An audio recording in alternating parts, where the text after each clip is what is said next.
Hello, I'm Ian Dale, and I'm going to be chairing today's webinar. It's on the Extending Enterprise Levelling Up goal. It's number 9 of the goals, and this seminar is being conducted with Sage. Now, let me introduce our panel to you. We have Justine Greening with us, as ever. It wouldn't be the same without her, would it really? Former Secretary of State for Education, International Development and Transport. Steve Hare is with us. He's Chief Executive Officer at the Sage Group, joined Sage in 2014, having previously been operating partner and co-head of the Portfolio Support Group at the private equity firm Apax Partners. Ryan Panchu is with us also, Chief Executive Officer and founder of Borough 22 Donuts. Very interested to hear more about that. I'll let him explain exactly what that is. Also joining us is Sharon Davies. She's the Chief Executive Officer at Young Enterprise, a graduate of Liverpool John Moores University. Justine, let's start with you. Do you want to just take us through the background to why Extending Enterprise qualifies as a levelling up goal? Thanks, Ian. We often talk about this phrase, talent is everywhere, but opportunity is not. And effectively, Extending Enterprise is about the second piece of this, how we can make sure that there are more opportunities for more people in more parts of our country. Often when we are looking at that piece of the equation, we're thinking about inward investment. How can we get new businesses who to set up in an area and put some jobs in there? The government's been doing it itself, actually, changing jobs maybe from some of its department to put them in a different place. And in communities that can really benefit from those new opportunities. But it's easy to miss the fact that perhaps one of the most powerful ways to get long-term opportunities for people in communities is to allow them to be able to set up their own companies and their own businesses and to work with them to grow those companies. And I think for me, there were lots of reasons why we had this as a separate standalone levelling up goal when we pulled together the Levelling Up Goals architecture. But one of them was a very personal one, actually. I think if you'd asked me when I was maybe 10 or 11 or 12, what I wanted to do with my life, I would probably have said 2 things. I'd have said I wanted to go to university because I had this sense that somehow that was important if I wanted to make something of myself. But the other thing I would have said to you is I wanted to start my own business. And it'd be interesting to hear Ryan's story. But my rationale was not just about, well, I think this is how I can earn some money. Actually, it was because I was growing up in Rotherham. There's a lot of unemployment at the time. My dad was unemployed for over a year. And I thought that if I could start a company that employed people, it would help. And it would be something that we could maybe grow to provide even more opportunities. So for me, this Extending Enterprise goal was really about this sense of people themselves being able to create their own opportunities and opportunities for other people.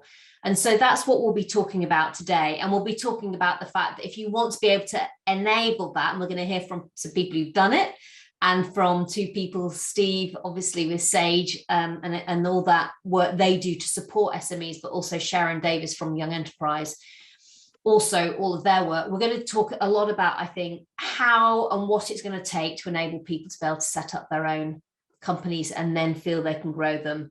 The last thing I would say is it's not just about people setting up their businesses. All the things that you do to be able to have the confidence to start your own business, to know how to develop it, all of those skills are so more widely valuable to people being successful in their lives, that there's this broader piece of the Extending Enterprise goal that I think gives it an added value. Because if you can really set up and start your own business, then you can probably do a lot of other things with those skills as well. And so it's a much bigger piece of the jigsaw puzzle even than just setting up a company and running that successfully and growing it. Well, this is one of those extending enterprise goals where I have a bit of personal experience here. I think I've started and run 7 different businesses in my life. I've probably employed 300 or 400 people over my career. So hopefully I can chip in with a few words of wisdom or not, maybe over the course of the hour. But I'm absolutely fascinated in Ryan's business and how it came about. So Ryan, do you just want to take us through how you came to start your business, what the challenges have been, and what you think other people can learn from your experience? So I started my business sort of out of a need for my family, really. So they were suffering with allergies at the time. My wife was running her own business. She had like an online parenting magazine, The London Mother, that she was running at the time. So she would get invited to all these events for parents, like for the kids. And the example I always give is sort of an advanced screening for a new children's movie that was coming out. So we'd head up to London, into the cinema. They'd have loads of all these treats for the kids to eat, and my kids couldn't eat anything because of the allergens that were involved. So it just used to frustrate me.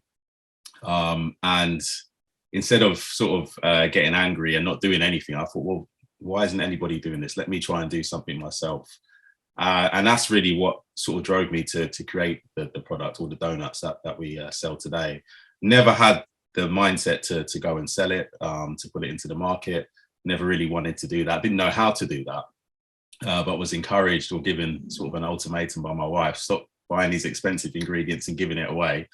Sell it. And she was very much the entrepreneur of the family, so she gave me that sort of push or shove, as it were, to sort of set up the business and to start selling to people in the open market.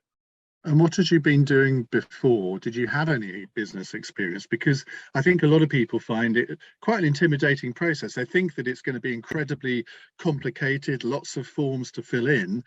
But in some ways, it's a lot easier than people think. But there are huge challenges along the way as well. Yeah, so my background was I was a bricklayer, and I've always been in sort of the construction project management type role. So the last job I had was project management.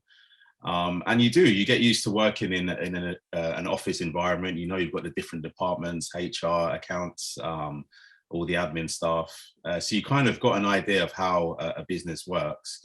But similar to what Justine was saying, my business or my role involved me traveling around the UK. And we go to certain parts of the UK and it's just completely different to London. And you think, well, I used to think, how do young people, like, what are their prospects? Say they're at university, what are they going to do afterwards? Because in the towns that you were going into, you'd see a lot of shops that were boarded up, sort of off the back of the recession. And how can people really, like, what are their prospects going forward? So that was always at the back of my mind. And in order to start up the business, I guess because my wife had done it before, she was able to hold my hand through that process. And we sort of set up as almost like under her umbrella of her business, and was able to set up my business. And it took less than half a day just to go on, register the business, register with Companies House, and fill out the relevant forms in order to be able to do it. So it was pretty straightforward. Well, we'll come back to the next part of your story, sort of the challenges of expanding a business and how you get initial funding, cash flow, and all of that in just a second. Let's come to Sharon next, because Sharon, you will have talked to a lot of people who've been through exactly what Ryan has been through. How do you convince people that this is the right thing for them? Because not everyone is a natural born entrepreneur, are they? No, and it was really interesting listening to Ryan's story when he said, I didn't have the mindset to start the business. It was my wife who supported me. And a lot of that is about having someone in your corner who's able to really support you to make that next step. And I think at Young Enterprise, what we're learning is you've got this powerful pyramid, really, or powerful trilogy, and it's the support, it's the opportunity, but also it's the network as well. So for me, those three things are really, really important. So it's about providing those opportunities to try things out and basically fulfill a need, which obviously Ryan talked about. It's about having that support, that someone in your corner. Very often when we're talking, and Ryan mentioned the point about in a lot of communities, there aren't those opportunities are there. I think we have a really talented generation of young people. It's about providing that support to try things out, have opportunities like Young Enterprise. There are others out there to learn by doing, but then build that network of someone who's able to kind of help you continue that journey.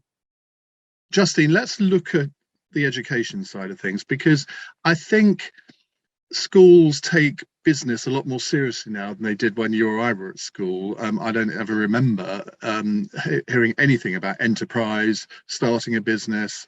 It just wasn't on the agenda at all. I think that has changed now. But do you think that the people who run the national curriculum, that schools need to take this area a lot more seriously? I think there's a real opportunity for them to find more space space to educate young people about what enterprise is all about. And these wider skills really that Sharon was talking about that do need support, and people don't automatically know how to do all this stuff. As Ryan was setting out, it feels like a big deal starting your own company. Actually, it turns out it's a couple of forms online to Companies House, and you've sort of done it. And that's obviously only one step. But I think schools probably can do a lot more in firing up young people and children about actually what business is all about. And for a lot of young people for whom actually the academic focus of schools maybe just isn't where they're interested in, actually showing them this broader piece of education that they can learn about that can really help them perhaps create their own opportunities. We're all familiar with those amazing entrepreneurs, people like Alan Sugar, Richard Branson, and actually part of their backstory is they hated school. They left school as soon as they could. And actually, I think we need to recognize that part of this is about shifting education so that it can cater for a much broader group of young people coming through it. And for those that just want to crack on and have their ideas and want to develop them, it needs to be able to allow them to do that, I think, more effectively. Although, as you say, I think things have got better, but actually, I mean, we should have an education system that really is championing entrepreneurship and actually championing people having ideas and then having the confidence and the ability to take them forward. And also saying, frankly, most really successful entrepreneurs probably have 2, 3, 4, 5, maybe even more than that, businesses that don't work and business ideas that don't work. And actually things failing is okay. That's also part of life anyway. So this whole sort of sense of using entrepreneurship as a way to teach a lot of life lessons that people will need for the rest of their journey. I wonder if part of the solution here is for each school to have an enterprise champion, because I mean, most teachers go into teaching and they stay in teaching maybe for the rest of their careers. They haven't necessarily got any real experience of entrepreneurship. Why would they? And I wonder whether that is part of the problem here. You can bring in business people from the local community on the odd occasion to give talks, but I mean, how many business people are used to doing that? They probably regard it as quite intimidating to speak in front of a load of school children. I know when I go into schools, it's my worst nightmare, because I'm never sure. Particularly the other day, some time ago, I went to school in Ilford and there was 11 to 18-year-olds. Well, how do I explain what I do in my job to that diverse age range? And I'm sure business people have that too. So I suspect that some schools do this brilliantly, others less so. And those who are doing it less so, it may be that there are budding entrepreneurs in that school, and yet they don't even realize it themselves. It's got to be brought out of them, hasn't it? That's right. And I think, Sharon, this is exactly what Young Enterprise is really focused on, is finding those role models, helping to develop those skills. And it's probably worth you chipping in at this point, because it's really right at the crux of what your charity focuses on, isn't it, Sharon? Absolutely. I think the purpose really of having those relatable role models in the community, somebody who is having a go, is trying it out, is really important. I also think there's a point here about kind of parity of vocational learning. Really lots of young people will be going to college, learning technical skills. Alongside that, there's a really great opportunity to learn business. So you could be undertaking the technical program, but there's a great opportunity to bake entrepreneurialism into those learning programs. And I think if we're really serious about, parity of esteem of entrepreneurship, we need to look for those teachable moments where people can go, okay, I've got this qualification. Why do I need to work for someone to do it? I could do it on my own. Is there, this is where my ignorance comes out here. When I was at school, the nearest we got to doing anything to do with business was to study economics at A level, and that was my year was the first time my school had done that. But I don't remember any great business input into that. Is there now a business studies A level? Because obviously you can go and do a business degree course, an MBA after you're 18. But are there formal qualifications now in the normal education curriculum at GCSE and A level, or are there other qualifications that you have to take? Yeah, there are qualifications both at GCSE and at A level. There are also things like an extended project qualification, which you can take at A level. And essentially what that does there is gives you an opportunity to apply your learning, because what we're also saying here is not everybody will set up and run a business, but you could be enterprising in someone else's business. So to Ryan's point, he could employ someone, because lots of small firms are employing people. Just on that, Ryan, I don't know what your experience was at school, whether there was anything that you took away from what your education was that encouraged you down this route, or do you feel that actually, had you had more input on business related subjects at school, you might have discovered this vocation a little bit earlier?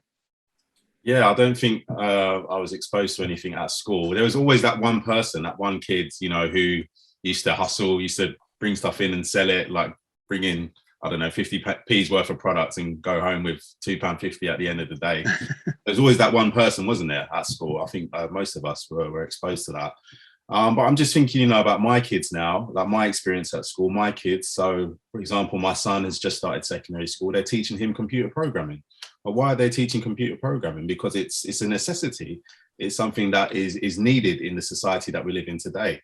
And I think, well, why can't they do the same with sort of entrepreneurship or setting up your own business? Why can't that be a subject that is taught at school? So, for example, in computer programming, they spent the first week teaching kids how to log into a computer, which is really basic, right? But in terms of setting up a business, that could be taught over a lesson. So it's not that it's not the normal thing to do. It becomes the normal thing to that your mindset is geared up to, you know, be able to start your own business, to take the skills that you have, the creativity that so many people have, having ideas all the time, and take that and run with it. And, you know, if it fails, I think as Justine said, that's not a bad thing, because every failure is building your knowledge base, so that every business you start, you're not starting from zero again, you're starting from zero, but with that added knowledge of, right, this didn't work, so I'm going to try a different route now. And that's certainly what we're trying to teach. My wife and I is trying to teach my daughter and my son as well, just so that by the time they leave school, they're in that mindset. You know, I don't necessarily have to go and work for someone. I can start something, or I could start something on the side and go and work for someone and just learn the art of business, how to run a business, the different parts, the different hats that you have to wear. But they're not afraid to do it. So if they ever wanted to do it, they would be able to move forward with confidence. Stephen, let's talk a little bit about what you do at Sage, and particularly how maybe you think the education system ought to work. I saw you nodding away there to what Ryan was saying. And also how you as a really big company interact with some of your smaller startup clients, particularly those who are like Ryan, who start with little experience, may not really sort of think about accounting software at the beginning, and that just comes in at a later stage. How do you work? Yeah, I think the point about education, and actually it's this barrier that people often perceive that starting up a business is quite difficult, that there's things in the way from doing it. And I agree with Ryan. I think, introducing people to money, to financial things and that kind of entrepreneurship as early as possible removes that fear, removes that barrier. So anything that we can do in the education system around just giving people that exposure to managing financial matters or managing anything to do with business, so that they approach it not with fear but with enthusiasm.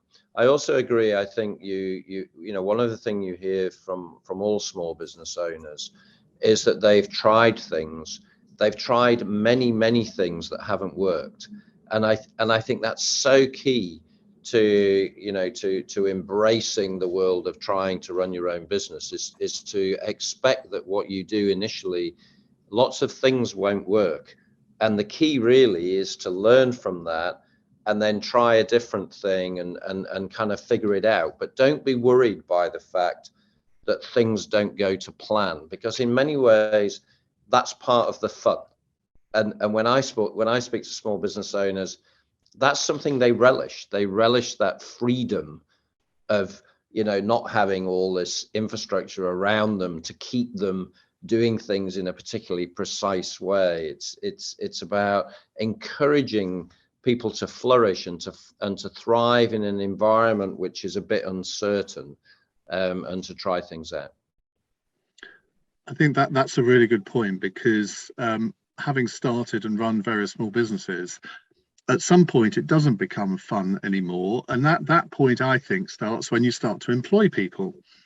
I mean, your staff are your major assets, but you are very aware right from the beginning as an entrepreneur that one wrong decision from you and you put 5, 6, 10, 20 people out of a job. And I must admit, I found that quite a difficult one. Now, it never happened that I made a disastrous decision. I can't remember. But there's always that slight fear there. And I mean, Sharon, do you find that with people that you're talking to, that expanding a business is actually much more difficult than starting a business?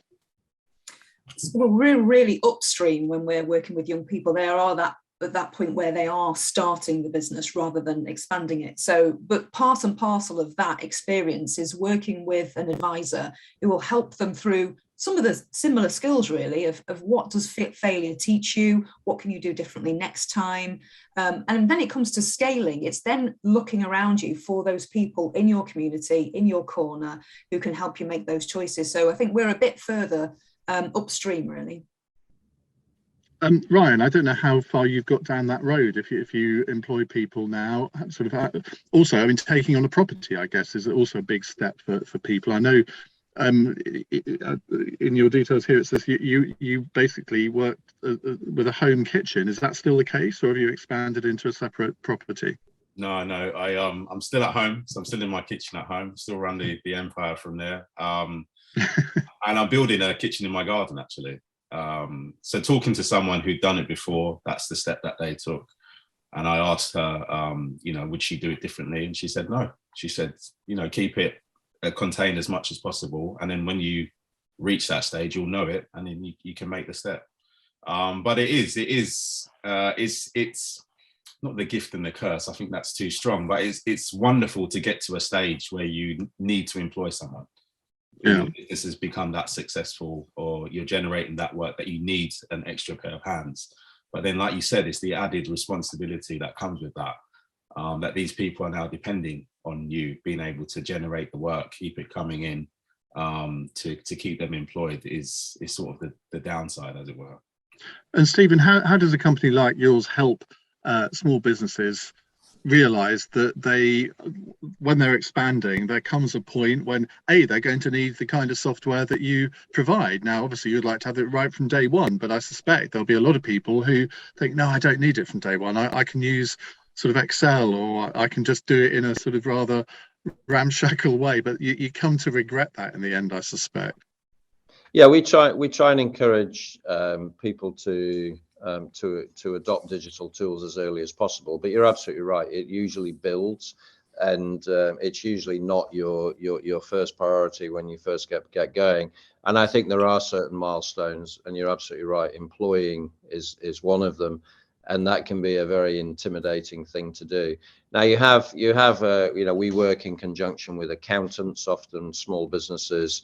Their trusted advisor hopefully is Sage or whoever is providing their software, but also their accountant. And so they in the early days, they might use their accountant to help them do their payroll. A lot of accountants run payroll services, so you don't necessarily have to do it yourself. And I think this is again a thing about running small businesses. Never ever be afraid to ask. There isn't actually one way of doing things. There's lots of ways of doing things. Some people want to have the control of paying people and running their own finances. Other people like to get someone else to help them more. And the key for us from a Sage perspective is really helping people understand the choices they have. But it's this word just keeps coming back. Don't fear it. Don't see it as a barrier. these things can, it's for all of us to try and remove friction and remove barriers out of people's way, so that they can spend time actually doing what they came into business to do, which is pursue whatever their dream is. Nobody goes into business to do admin, right? I mean, that's what you want to eliminate. Let's look at how all this fits into the levelling up agenda, because it's a slightly odd discussion in a way, because you think, well, how everyone would think extending enterprise, obviously nobody's going to disagree with that, but this is rather different from any of the other seminars that we've done, where you think, well, there isn't parts of the, well, Justin, correct me if I'm wrong, but I don't think there are parts of the country that are particularly ahead of others or behind others in terms of the enterprise economy. This is something that is sort of, I would say, similar all over the country. But what isn't similar is the access to money. That if you have a brilliant idea, where do you go to raise the money to do it? If you don't have the money yourself, banks seem to have lost the art of lending to business at the moment. So where do you go if you haven't got the money? That, to me, is where the whole levelling up agenda is most important in this subject area. Justine. Well, I think it's several things. I think it is access to capital, and there's often a lack of understanding that people don't realize if you're setting up a company, it's the business that's borrowing the money, rather than you. And so there's this slightly different relationship, if you like, with the bank. Of course, during the lockdown period, it was interesting how hard it was for lots of small businesses to get accounts set up. And that ironically ended up being a big challenge for a lot of companies, highly unpredictably, who were suddenly starting as people were on furlough and out of work and thinking, actually, I'm going to do something different. Or as somebody else said, just trying something on the side, seeing as they had a bit of time actually to do that. But it is about capital and network, but it is also about confidence, and it's about having the right, feeling like you've got the knowledge and the skills that you need to really make a go of it. And the reality is there are some parts of our society where all of that is much more close to hand. And so you can draw on it, and you probably do know somebody who's done their own business and grown it. And then I think maybe for a wider part of our society across the country, actually, most people don't know someone who's necessarily started their own business and grown it. Or maybe they do, and it's their mate who's a plumber or whatever, but they don't really see it as a business. They just see it as a job. And I think it's that piece of it in a way that is just as important, because it can stop people before they even get started. Yeah. And I think increasingly banks are now able to get access and finance for people, perhaps compared to what they were able to do before. So I think it's the other stuff in a way that's possibly more important, ironically. But Sharon, what's your experience here? Because I imagine you deal with a lot of people who maybe have the most brilliant idea, but if you haven't got the funds to start the business to get it off the ground, or even if you have got some of the funds, I mean, the worst thing you can do actually is to start a business knowing that you're going to be cash flow poor, because cash flow is everything in the first couple of years, and you may not make a profit for some time. And everyone thinks, oh, it's all about profit. It isn't. It's about being able to manage your cash flow. And I wonder how easy that is for people to understand and to not make the mistake like I did in one of the first businesses I started. I didn't have access to any money. I used to own Princess Diana's Audi Cabriolet, so I sold that to get the money to start the business. And I started with £20,000 to put in the business. I borrowed 40 from family and friends. But the next 3 or 4 years were horrendous, because I should have started with at least double the money. So cash flow was always tight. Now, it was a great discipline in many ways, and it taught me a lot about accounting, which I didn't know before. But I wouldn't want everyone to go through what I went through in those first few years. Yeah, and what you've just described there's so much to unpack from that story. So much. I mean, the first thing to say is the importance of financial education from the get-go. So understanding cash flow, understanding the importance that, and a much more esteemed colleague than me would be Steve, who would talk about cash is king. It's so important. But also the ability just to ask questions, and the confidence. In many of our communities, entrepreneurship is seen as too much of a risk. It's still seen as too much of a risk, when the reality is, and there's some fantastic research that Steve has undertaken with, I think, the network of entrepreneurs, that in many of our more deprived communities, entrepreneurs are saying it's a much better option than a lower paid, unfulfilling job. But actually that information's not getting out there. And the last thing I would say really is it's about just being able to work with young people at a younger age to talk about, actually, before you even get to that point of cash, it's about really nursing that business plan, really making sure you're testing it before you're committing at a higher level. It's funny, you mentioned the phrase business plan there, which possibly we ought to have mentioned before now because it's so important. Steve, pick up a few of the points that Sharon was making there about your own experiences and the work that you've been doing at Sage. Yeah, we've spoken to about 2,000 young people across the Northeast, which is our home in Newcastle. And also we chose Tower Hamlets in London because we also have a fairly sizable presence in London. And what we found speaking to those young people is that just under half, around 40-45% of people we spoke to could quite quickly come up with an idea that they were interested in turning into a business. But virtually all of them then immediately listed a long list of barriers that they perceived were stopping them doing that. And so what we need to do really is focus on creating an environment that removes those barriers, removes a lot of the thinking around those barriers, because a lot of them are around fear of failure. People they think that unless they can be the next Google or something that's amazingly successful at the first go, that it's not something that's for them. And of course, what they don't see is, whether it be Google or any of the big success stories, the first idea that those founders tried didn't work. They tried many, many, many different ideas before they actually got it to work. So this idea of iterating, learning from your experience, and seeing an unexpected outcome as a good thing and not a bad thing, I think is really, really important.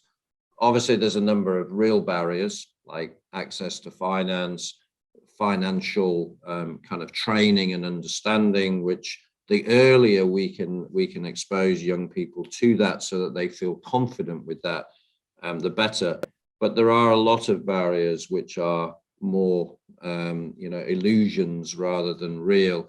And I think, creating an environment and encouraging people to give things a go would enable, particularly in these underrepresented areas, more people to try setting up their own business. Ryan, in terms of the challenges that you first faced, I mean, we've talked about cash flow, and I think Stephen's phrase there, I've just written it down: a sale is a gift until the cash is received. I'm going to send that to the MD of a company that I'm a 30% shareholder in, because he often rings me up wanting to impress me, saying, oh, I've sold this, that and the other today. And I said, yeah, have you got the money? Yeah, it'll come. And I think, yeah, okay. Ryan, what did you, when you started, obviously you said your wife was able to guide you through a lot of this because of her experience, but in terms of setting up your accounts, in terms of thinking, well, okay, I've got a great product here, but who are the customers? How do I market this? Not many people are innovators, accountants, salespeople, marketing people, but when you're starting a business on your own, that is you, isn't it? Yeah, absolutely. And I think probably shouldn't be the case, but to have an air of naivety about you when you're starting a business is probably essential. Otherwise, I don't think many people would take the plunge and start a business. But yeah, in order for things like cash flow, it was quite a sort of a quick turnaround. It was making a product and getting it to a customer, and they would receive the product when I would receive the cash when it was ordered. But just being very, very sort of frugal, because when I started, I was in full-time employment. So I was doing this part-time, I was doing it at weekends, evenings, on my day off as well. So just being very, very, there was the temptation to run out and buy this piece of equipment or run out and get a premises. But as I say, my wife was quite good in the fact that she sort of held me back from making a lot of those decisions. We spoke it through. We always joke that she is the head and I'm the heart of our businesses. It's very much very true. But yeah, just being smart. So, the bonus that I would have got for my employee at the end of the year, sort of retaining that money and putting that into the business, using that to maybe buy a bigger piece of equipment and just sort of tiptoeing along, really. So it was never an issue of needing a lump of money to try and start this business. And I think I was fortunate in that regards. I could just grow it incrementally because of the way the business was set up. But I think it is a challenge for a lot of people who are maybe starting their business. And I think someone mentioned the fact that, I think it was you, Steve, actually, said you don't need a lot to start and generate and run a business. I think people have I certainly had a misconception that you needed a load of money to be able to get this business up and running, but you don't need a lot. And I think that is something that people are sort of misguided on. Sharon, when people come to you say, look, we've got this great idea for a business, but I don't know anything about business management, I'm not interested in accounts, I'm not a salesperson, I've just got a brilliant product here, and you hear what the product is, they've sketched out some kind of business plan, but not maybe in the format that Steve or you or I might recognize. What do you do to advise people in that situation? Well, we'll have a volunteer from the world of work who will be a business advisor. You talked about having enterprise advisors in the school. There's we have a business advisor, a volunteer business advisor that works with young people. They'll set up a company, so it won't be just a young person on their own, but it gives them the opportunity to really work out where their strengths are. So you might have someone who has an amazing idea, but actually the FD is great at looking after the money. So they get opportunities really to try out those roles in a business before they can go on, and we look after them in terms of, we provide up to £10 million in terms of public and product liability, so Young Enterprise stands over that. So really they're really quite sheltered in being able to set up and run their Young Enterprise company with some support.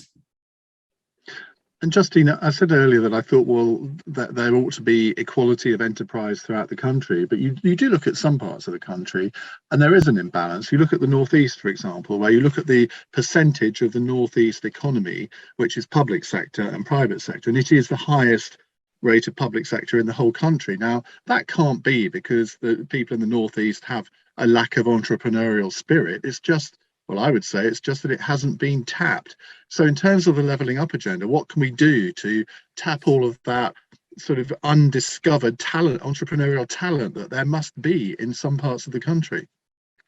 So I think part of it is making it easier for people and more of a social norm. So if you're growing up in a place where no one really does entrepreneurship or sets up their own business, then it's probably not necessarily going to be something that you think about doing. So it is catch-22. So it means having much more of a push in those sorts of communities to enable people to consider that.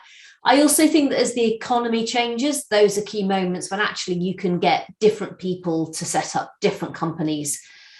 So if you look at the Humber region, for example, huge amount of investment in green technology, wind turbines, all of that. There's an entire supply chain that is going to be created as part of that new sector. And it's a key moment when actually you can start to have discussions with local businesses, local people about whether they want to grow that supply chain for themselves. You look at somewhere like Manchester, and I guess to a certain extent, Newcastle, where Sage is based, and there are tech sectors developing in both those places. And actually, again, they're key moments when you probably can feel like that economy opens up to some new people to be part of it. And so I think you can do this, but it almost needs this culture shift for the country to start thinking that anyone and everyone can do their own business. And that's a really good thing that we want to see as a country. And I think, you know, you're in a really different period now as we come out of COVID. There's this sense of reinventing ourselves. And I think it's probably never been more important that we really state that entrepreneurship and creating new businesses is part of how we should be reinventing the UK economy as we try and climb out of this pandemic that we've just all been in. Steve, as Justine said, Sage is based in Newcastle. I mean, do you recognise that characterisation that I just gave of the Northeast? And if so, I mean, it's a major employer, major company in that area. what can you do to really develop entrepreneurial talent? Yes, I do recognise it. And I mean, one of the things we're doing, for example, is we're partnering with an organisation called Connect R, which is bringing into job centres, for example, the option being presented to you of setting up your own business. So when you come in looking for ideas, looking for jobs, one of the options that is you're encouraged to consider is setting up your own business. But I do agree with Justin. I think there's this wider sort of cultural thing in this country. Actually, if you look at, even start with, conversations that happen, in the media, in the news, etc. It always starts with big business. And actually, over 60% of people in the UK in the private sector are employed by small, medium-sized businesses, not by big businesses. But it's always big businesses that do all the are always domineering. So, what we're trying to do is speak out on behalf of small, medium-sized businesses, but also make it interesting. It goes back to you want young people to feel excited by setting up a business and actually not worrying about whether it's going to be successful. And actually, I thought Ryan made a great point about timing as well. Sometimes, when people think about business, they think about having their own business. It's like it's all got to happen really fast. There's this kind of everything's got to be great really quickly. And that's completely the wrong approach. Actually, these things can be done incrementally. They can be done relatively slowly. Everything doesn't have to happen really fast. And so encouraging that, that mentality of going, give it a go, don't overestimate. We think on average about £5,000 is all you need to get going, right? And obviously it depends what you're doing, but on average, whereas most people think it's 15, 20, 25. So, just having that encouragement and having people, role models, commentators, creating a nation of enterprise. And in many parts of the country, there aren't that many big businesses. I live in Yorkshire, for example, in the east of Yorkshire near York. There's actually very few big businesses. It's nearly all small businesses and agriculture. And therefore, those communities feed off each other and promote that local enterprise. And we need more of that. Justine, I was talking on my radio show last night about the fact that there are so few business-related programs on television and radio. And you think, well, the BBC is a public service broadcaster. It doesn't really reflect the world of enterprise in most of its programming. Not all. You have the odd business hit on the Today programme. 5 Live have Wake Up to Money, or is that even gone now? I don't know. It's very rare that you find really innovative programme formats. You've got Dragon's Den, and I think that does probably encourage a lot of people and teach them a little bit about the world of enterprise. But do you think that the media is letting down the world of business? I think we could do a lot more to normalise starting and setting up and running your own business. And I think we could do a lot more to normalise the fact that often people do that several times maybe before they set up a business that ends up being the thing they do and that is really successful. I think Dragon's Den has been brilliant on humanising this process of starting a business, or not maybe.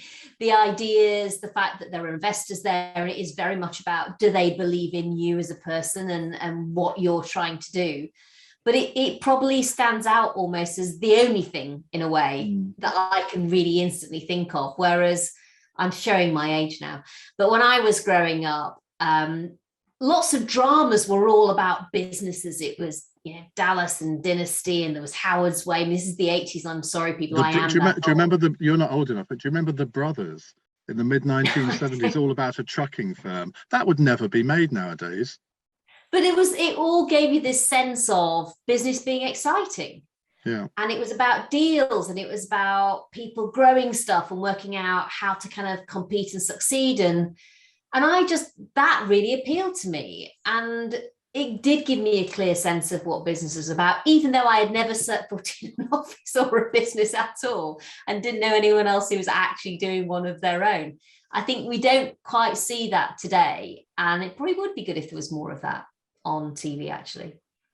Ryan, have you learned anything from listening to the radio or watching television? I used to do a business hour. It was sponsored generally. So, but if you haven't got the sponsors, it's quite difficult to do on commercial radio. And we used to have Emma Jones from Enterprise Nation as my sort of presenter's friend. And she was, I mean, Sharon's nodding. I guess you probably know her, Sharon.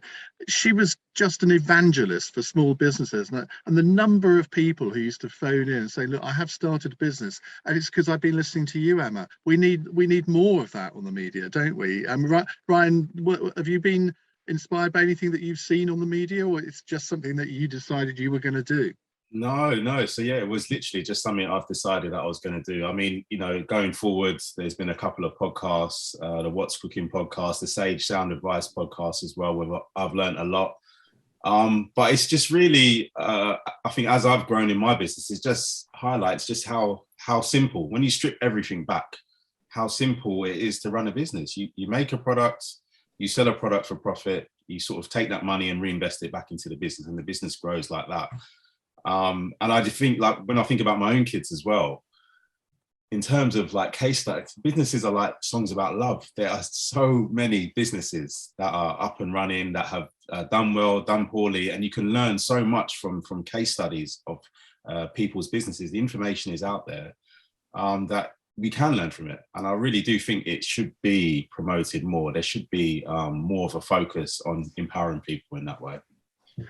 And how did you get your product to the market? Because you can make the most wonderful donuts in the world, but if you don't know how to go and sell them, they're not of much use. And I mean, I know you've got your donuts into some really big companies now. How did you do that? Well, it was all through social media, and it was sort of out of a necessity, really. I'd ordered 1,000 business cards. I've done that bit, designed a logo, but it's like, okay, no one's gonna know that I exist. What's the best way to get this information out to people? So using the likes of Facebook, Instagram, and it's really those two platforms, especially Instagram, because it's focused on the images. Well, it was back then, more so video now, but people could see. They could see what the products were, and that's how we entice people to get them to buy them, and that's how we got noticed by these bigger companies, and really just how the business expanded. I don't know if you either can or wish to answer this question, but how many donuts do you have to make in a week to make a living? Oh, to make a living? To make a living, I'm not too sure. I could tell you how many we do a week at the moment. It's probably pushing maybe 1,500 a week. But yeah, I don't need to make that many. Well, and do you offer them for sale directly through a website, and do you do direct sales, or do you rely on retailers? Yeah, so we were in about 16 different retailers up until February of this year, but we stopped because of the pandemic. I was doing a lot of the work, running the business by myself, because I couldn't have the staff with me. So it just became too much. So our focus shifted from retail to direct to consumer as well, so online. So now it is predominantly online. We've kept one big business which generates a lot of work for us. But once the kitchen is done, then we'll go back into the shops as well and expand in that area as well. You see, you've just made the cardinal mistake of telling us it's all online, but failing to tell us where people can buy them. Oh, well. Absolutely. So www.borough22.com. It's very, very easy. Borough 22 is the London borough that I live in, the 22nd borough, which is the Royal Borough of Greenwich. And yeah, people can head to the website and buy them there. We do gluten-free and vegan donuts. They are all gluten-free and vegan off the bat. And we also do a range that is low FODMAP. I cannot tell you what FODMAP stands for, but whoever is on low FODMAP will know what I'm talking about, and they'll be very, very happy that they can have a donut on that particular diet. Steve, what is your advice to Ryan from what you've heard about his business? What advice can you give him as to how he might develop it in future? I mean, it sounds as if he's quite comfortable doing what he's doing and doesn't want to become like the biggest donut maker in the country. But what would your advice be to him? Well, I've been privileged to sit across a dinner table with Ryan, so we've had a couple of discussions, and I think and by the way, it has some amazing stories. about those early distributions to customers, because one of the things you learn very quickly as you start to grow is that you have to get your produce to your customers, and that produces some interesting challenges. But I think what Ryan's done really well is defined in a kind of informal way, but defined what his objective is. And what I mean by that is many people think, well, actually the reason you have a business is to make money and make as much money as possible. And I'm not successful unless I make lots and lots of money. But of course, that's not true. When you set up in business on your own, you get to choose what your objective is. And your objective can be many things. It can be to make money, make the maximum amount of money and expand to be as big as possible, etc. Or it can be something to do with how you choose to live your life. And so choices like where you have your kitchen, and having your kitchen in your house means you're not spending a lot of time commuting to somewhere else and being away from your family, and it means you can involve your family much more in your business. And I think, Ryan knows that he could take his idea, he could franchise it out, he could do lots of different things, but expanding comes at a price. And that price is your time, and it takes you away from the other things you choose to do. So I have a huge amount of admiration for Ryan that he is choosing to run his business the way he wants to run it, and therefore, is very much delivering on his own objectives, and only he can decide what's important to him. But he's created a great brand and a great outcome, which he could also expand in other ways if he chose to do so. I have thought of a gap in the market for you, Ryan. Diabetic donuts. I've tried it. Have you? Diabetic, yeah. So he's been my guinea pig. Well, I'll tell you what. Let me know when you develop that, and I will be a very big customer. Sharon, let me come to you. Let's just wrap things up now, because we're nearly at the end of our time. Just tell us what the two most common questions that you're asked by people, and maybe sort of draw some conclusions from our discussion over the last hour. Two most questions about starting a business. Yeah. How do I make money? One question that we often get.